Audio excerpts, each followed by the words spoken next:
సంవత్సరాల తరబడి ఎన్ని మందులు వాడినా మీ మోకాల నొప్పులు తగ్గట్లేదా? ప్రాణ పెయిన్ క్లినిక్ లో అత్యాధునిక చికిత్స. కర్నూలు జిల్లాలో దారుణ హత్య జరిగింది. పత్తికొండ మండలం హోసూరులో టీడీపీ నేత మాజీ సర్పంచ్ వాకిటి శ్రీనివాసులను గుర్తు తెలియని వ్యక్తులు హతమార్చారు.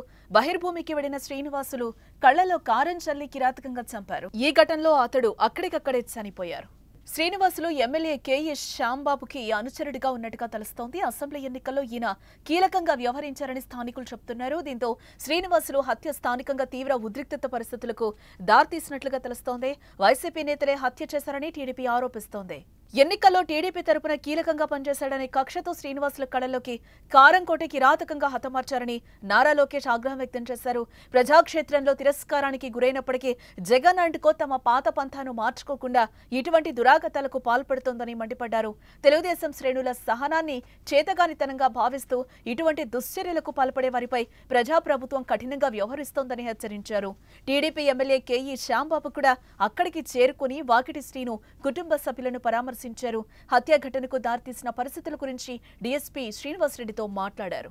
తెలుగుదేశం పార్టీ నాయకుడు, మొదటి నుంచి తెలుగుదేశం పార్టీలో చురుగ్గా పనిచేస్తూ ఈ ప్రాంత అభివృద్ధికి ఎంతో దోహదం చేసినటువంటి వ్యక్తి శ్రీనివాసుల్ని హత్య చేయడం చాలా హేయమైన చర్య. చాలా దీన్ని పూర్తిగా ఖండిస్తా ఉన్నాం.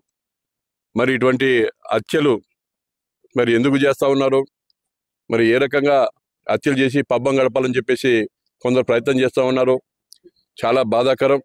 తెలుగుదేశం పార్టీ నాయకులందరూ కూడా ప్రశాంతంగా ఉండాలా, గ్రామాలు ప్రశాంతంగా ఉండాలా, పేదలకు మంచి చేయాలా, గ్రామాలు అభివృద్ధి చేయాలా, ఈ నియోజకవర్గాన్ని అభివృద్ధి బాటలో నడిపించాలనేటువంటి ఆలోచనతో తెలుగుదేశం పార్టీ నాయకులు ప్రయత్నిస్తూ ఉంటే మరి ఈరోజు ఈ ఘటనలు చూస్తుంటే నిజంగా చాలా బాధ వేస్తూ ఉంది. హత్యపై పోలీసులు కేసు నమోదు చేసి దర్యాప్తు చేస్తున్నారు. ఘటనా స్థలాన్ని డీఎస్పీ శ్రీనివాసరెడ్డి, సిఐ జయన్న పరిశీలించారు. వాకిటి శ్రీనుకు ఉన్న పరిచయాలు, ఇతర గొడవలు వంటి వాటి గురించి విచారణ చేపట్టారు. త్వరలోనే నిందితులను పట్టుకుంటామని హామీనిచ్చారు. ఎటువంటి అవాంఛనీయ సంఘటనలు జరగకుండా పహారా కాస్తున్నారు పోలీసులు. అరౌండ్ 5:36 మధ్యలో నేచర్ కాల్కి వచ్చినప్పుడు ఎవరో వెనక నుంచి గొడ్డలతో నరికినట్టుగా కనిపిస్తుంది. అక్కడే ఇమీడియట్గా చనిపోయారు స్పాట్లో.